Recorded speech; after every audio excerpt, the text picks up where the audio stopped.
It's almost 3 a.m. I spent too much time watching television. I just watched The Last Jedi.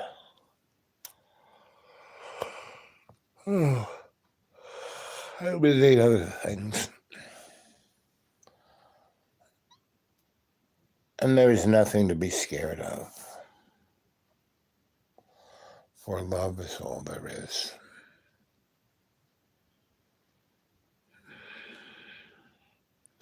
Anyone got anything to say?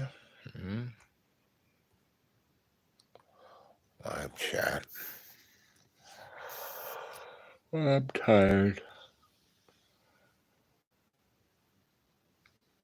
I just wanted to tell you folks that you're being played. Whether it's Donnie versus JoJo,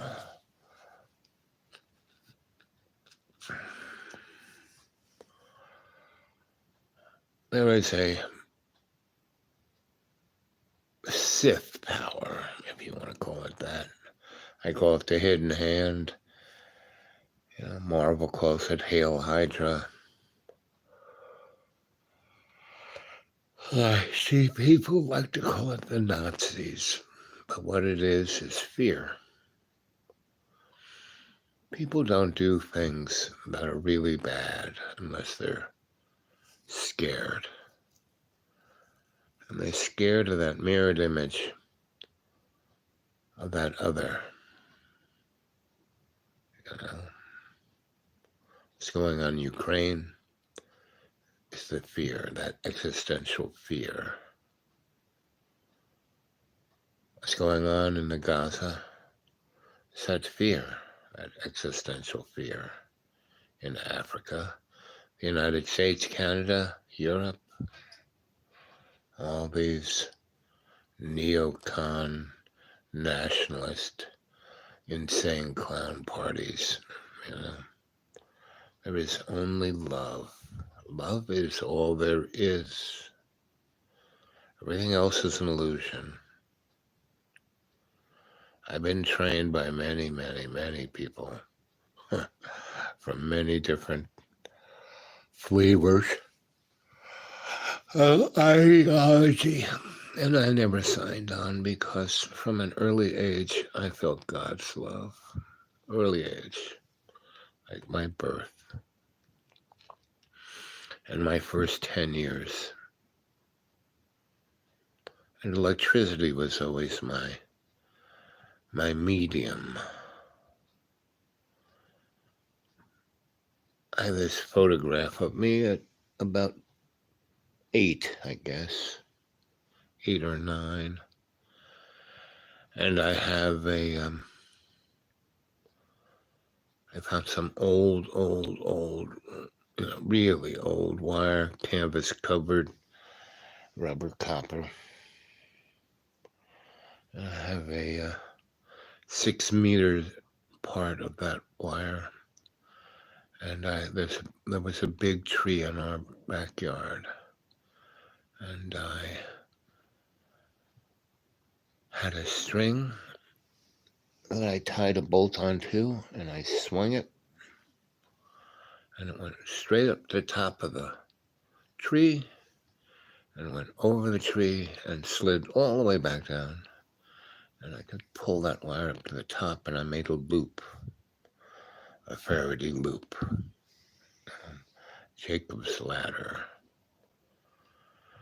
And I looped it many times around this big piece of wood, probably weighed 40 pounds, big slice of oak. It's about 4 feet long and about 2 feet wide and about 3 inches thick. And I tied it on one dipole of that wire, and then I put another loop around it, and I held it in my hand, and I visualized God's chi, the prana force of life. And the board floated. I stayed there for about a half an hour doing that. My mother came and saw me doing this, and she took a picture of me. And I still have that picture. And I let go of the wire, and that board stayed balanced until I took it down a few days later.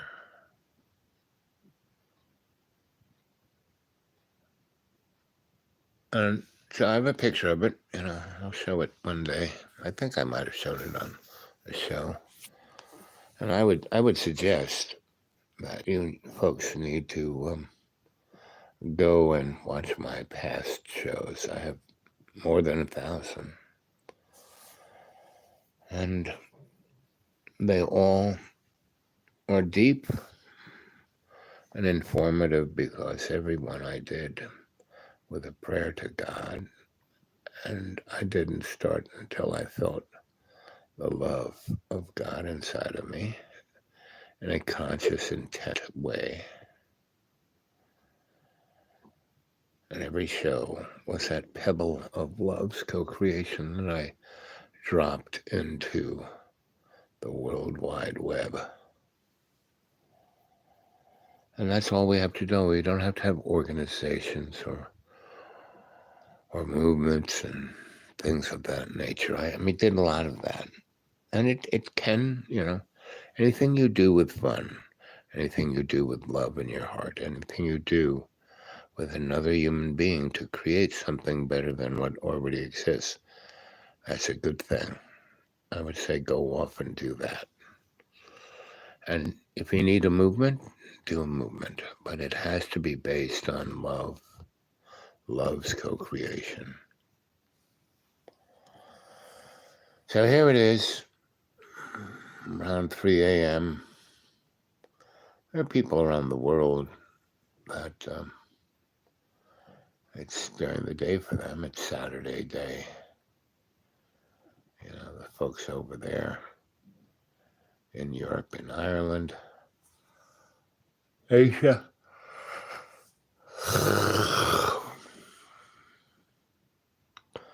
I speak to everyone who is suffering right now.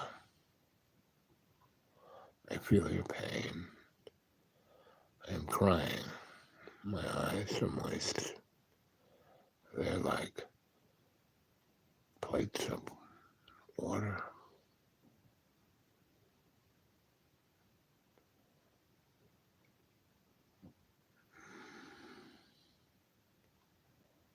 Good morning, good evening, good afternoon, wherever you are.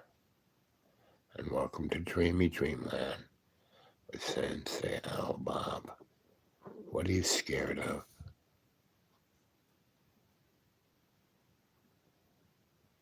Can you let go of your fear and love?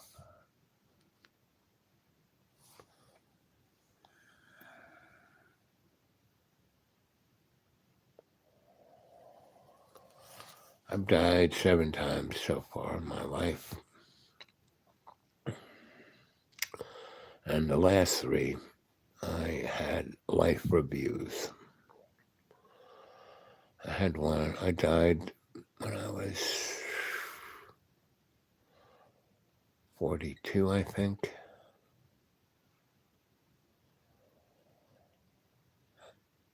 I was with my parents, and they wanted me to drive them from Florida or North Carolina to New Jersey, where my sister was.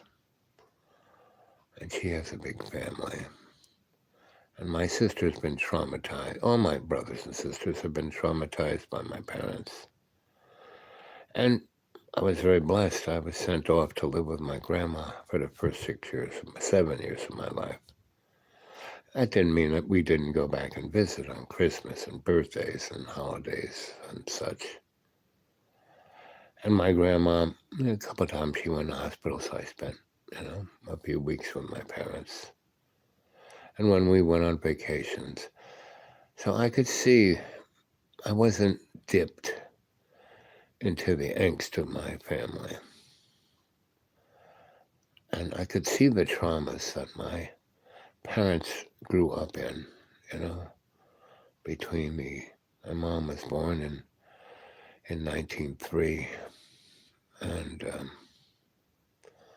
my dad was born in 1911. And, they were both immigrants, Irish, German, and Italian. And in the early part of the 20th century, if you were Irish or German or Italian, it was like being Mexican or being black or Chinese. The whole idea of the organizing structure of governments within the white patriarchal crony capitalist fascist system. And that has been around since Babylon, the last 18,000 years.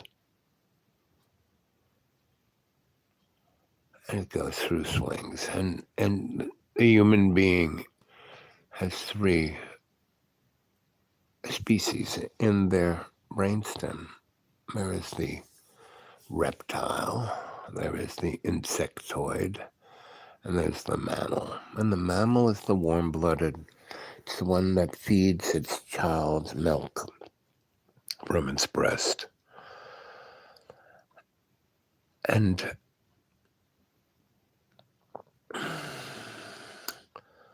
there are good points to the reptile brain, and there's good points to the insectoid brain.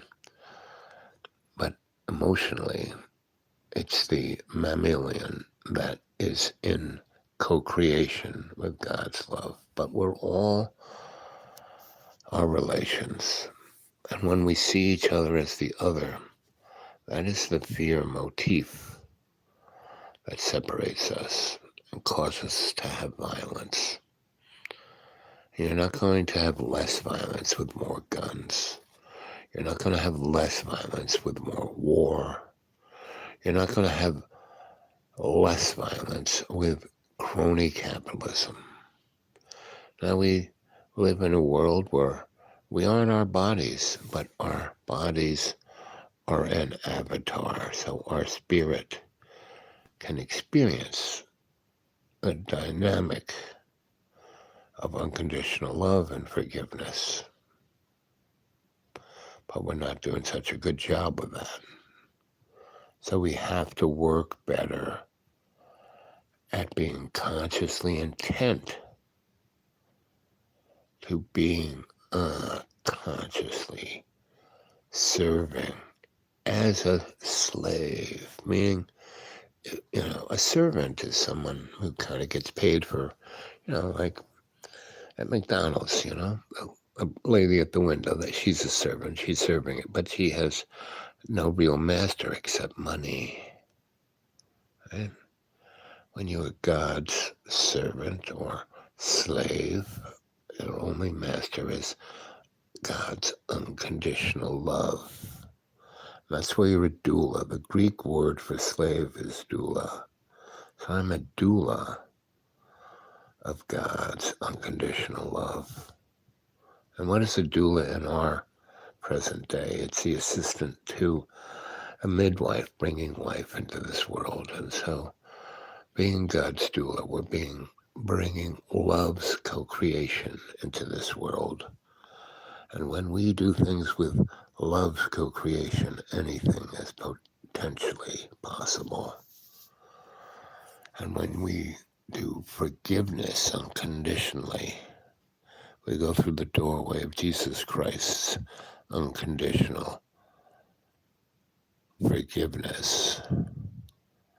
We manifest in our life God's unconditional love through grace.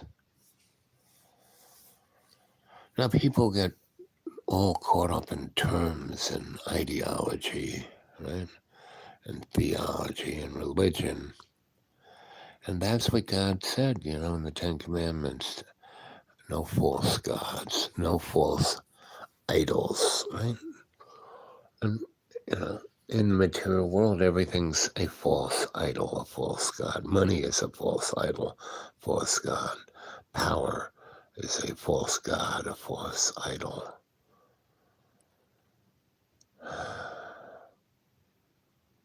I've always had, I've lived like a millionaire my whole life. I've lived a very comfortable life.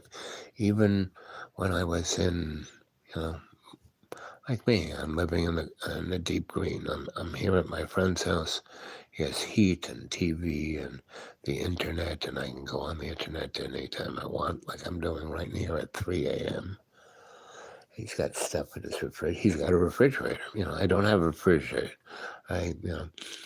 He's got a beautiful bed I sleep in. It's level. The bed I sleep in is wood slats with some mats on it. And, the man cave kind of lists like a leaky sailboat.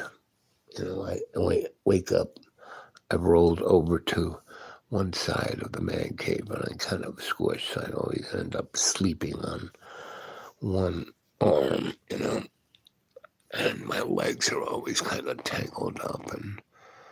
But in 2014 when I died, they wanted to cut my legs off and wanted to crack my chest and do a quadruple bypass and wanted to cut 20 feet out of my large intestine.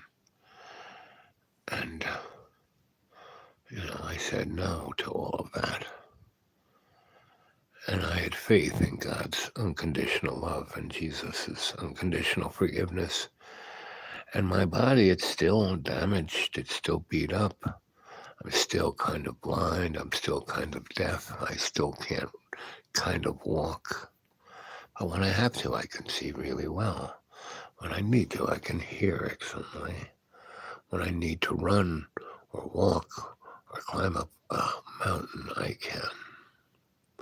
And all of my doctors, I have some very good doctors who take care of me.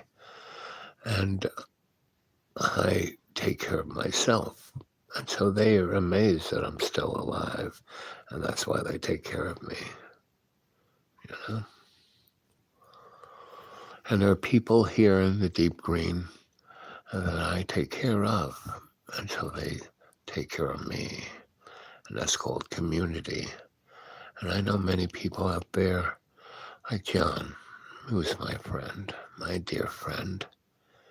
Even though he's thrown me out of his house and put my life at jeopardy numerous times, I still care for him.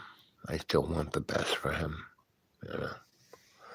And I knew God was always watching out. So every time he threw me out of the house, I went to someplace better than hanging out with him going, I'm going to kill myself. Oh, life sucks. Oh. And life only sucks when you have the perspective that your life is about you. Your life isn't about you. Your life is about the we in me, all our relations, And my life has been a great blessing. I've done amazing things, but it's not that I did them me. Oh, I did it all by myself. My greatest talent is working with people. I was showing, so I was a photojournalist and a photo artist and a photo historian and filmmaker and videographer. And basically, everything I did with people. I couldn't have done any of the stuff I did all by myself, right? And my best gift in doing those things was organizing, strategy, thinking outside the box, and not being scared, and being a good motivator and a good example, and a leader, because a good leader motivates people from their best part of themselves, where they go off and do their best. Not because it's their job or I tell them or anybody else tells them to do this. They see the need and they go off and do it because they're at that time not thinking about themselves. They're thinking about the we and me, right? So I'll take a few more minutes. And I want you to close your eyes and breathe nice and deep. In through the nose and out through the mouth. And feel God's love. And that God's love. Oh, wow, that's interesting. Been watching too much TV. Don't watch too much TV. I mean, I haven't, watched this much TV in a number of years. And so, I've only done it for let's say maybe 12 hours. Over 3 days, I've watched 12 hours of TV. And for most people, that's not a lot. For me, 10 months, I haven't really watched more than 2 hours of television. But see, when you watch TV the way I do, it's the same way I look at people. I see the bigger picture, the world perspective. I live way out. I mean, I live out I don't even live in a town. And I live in an extraordinarily rural area. I mean, in the mountains, in the woods, right? In any direction, the closest town to me is 30 miles, right? And the big cities are like 70 miles. I don't live on any big highways, right? I live on, not even county. There's only one county road that runs nearby me. But to get to it, I have to take a forest road, a logging road, a forest service road, and a farm road, right? I take 4 roads to get to the county road. And since the rich people have come in and bought up everything and they're starting to try to develop it, they're bringing, gigantic trucks with heavy bulldozers, 70-ton trucks, on roads that were meant for farmers, for, small pickup trucks. These roads were built in the, early 20th century. I mean, they originally were, horse and buggy roads. And so it's interesting because I feel the energy from those times. I live in a place that there is a ley line goes right through my property, and it's above ground. It's not like 20 miles underground. So it's like living, in a microwave oven of that kind of prana energy. And so that's why I'm, a little different. And I found this place and I bought it in 2003 because I knew it'd be in this shape right here at this time. I mean, I live there. My taxes are about, $200 a year. That's my rent. That's all it cost me to live there. My taxes, right? And I'm totally off the grid, and I have 3 different water sources, so I'm not really stuck on anything. And I don't have any big house or big anything, so it can't really be destroyed. Yeah, I got some, I wouldn't even call them, I have a deck, I put, it's really nice with a roof over it, right? And a box attached to it to put stuff in and a toilet in it. That's that, right? And I have a man cave, that's about 80 feet below that. And it's in a holler. And it's very moist. So springs, when it gets warm, it's like having air conditioning without having to use any electricity. And I feel God's presence all the time. I feel his love all the time, right? And when I do something stupid, which I do very often, I have certain, I'm just getting over my New York City impatience when I drive, right? Because now I hear God, when I'm trying to pull in front of someone or go around them or do this, I hear God saying, no, just, slow down. If you do that, how much time are you going to save? Like 3 minutes? No. So I don't do that anymore. I mean, I still feel like I want to do it, but I don't do it. Right? And other things of that nature. And I have totally, I mean, when 21, all those morons came like cockroaches. It was very annoying. They were all very annoying. But the ones who are still there have mellowed out. They realize the value of just not worrying about anything, right? Not being in a rush. The other ones who couldn't deal with it, people came and said, because where I live is very nice. I had some money, so I turned my lot into the prettiest, nicest Schaefer's lot there is, right? And people, you don't deserve it. You're not rich enough to be there. They've only been here like a few months, and people tell me that, and a number of people tell me that. And then I said, well, buddy, I live like a millionaire on $400 a month, and they really got upset. So all those people who said things of that nature to me, they've either had, couldn't stay here, had to move away, ended up in mental institutions or jail or died. Very interesting. And they had a lot of money. They thought they were important. They thought the world revolved around them. And they had families, and they didn't treat their families too nice, And so I've made many vows to God. It's called the compact, And I do my best to keep my end up, right? And I feel God's appreciation and love for that. But he appreciates us all and loves us all equally. But I can feel it. Most people can't feel it because they're scared, they feel guilty, and they feel shame. I don't have any of that, right?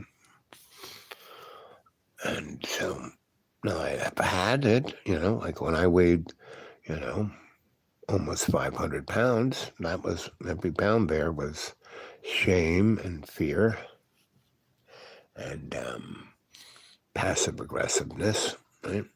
And so when I died in 2014, at 64, 64, I came out with a realization I didn't have to do any of that anymore. And so I lost 240 pounds, And I didn't have to be on the gym all the time or go on a diet. No, I just changed my diet to more healthy food and moderation of everything, right?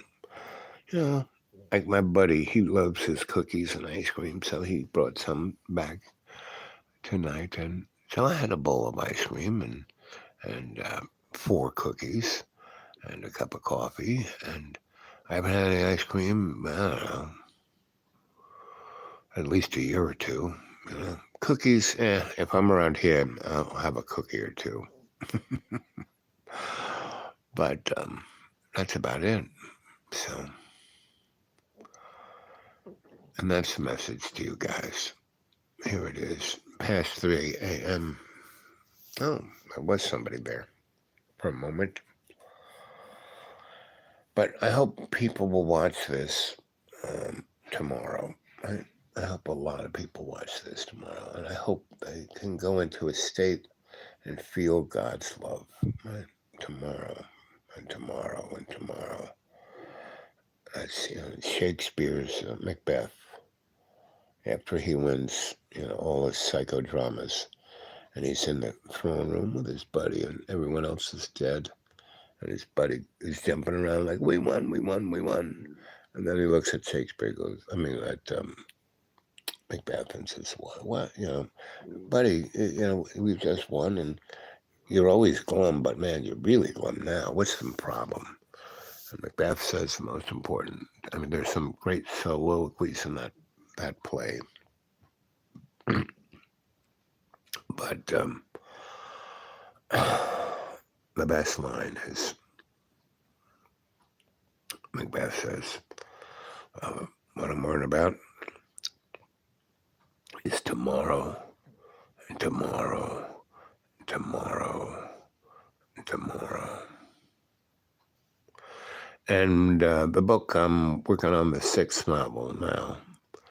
I'm taking it further into book form from manuscript. And it's called The Same Thing.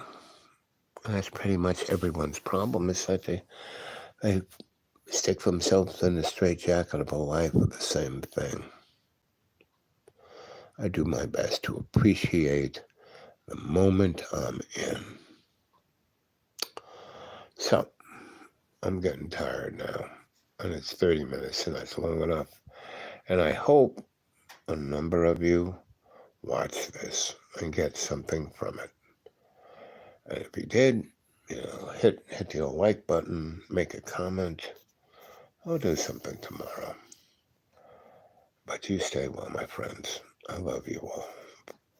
I'll go out with a little prayer. Our Father who art in heaven, hallowed be thy name. Thy kingdom come, thy will be done. On earth as in heaven, give us this day our daily bread, and forgive us our trespasses, as we forgive those who trespass against us. And lead us not into temptation, but deliver us from evil. As it was in the beginning, is now, ever shall be, world without amen. Father, hear my prayer for all those on this planet and in this galaxy and in the universe who need your love and your Son's unconditional forgiveness and your Spirit's grace. People get confused by the Godhead and that there's, 3 in 1, right? And the other thing they get confused about is that they think all the different religions we have here on Earth are separate, and that they don't have your religion, they're the other. Sorry, buddies. All you Christians out there, all you Jews, your brothers are Muslim, they're Buddhist, they're Shinto, they are all the other flavors of God's love. See it clearly. I love you guys.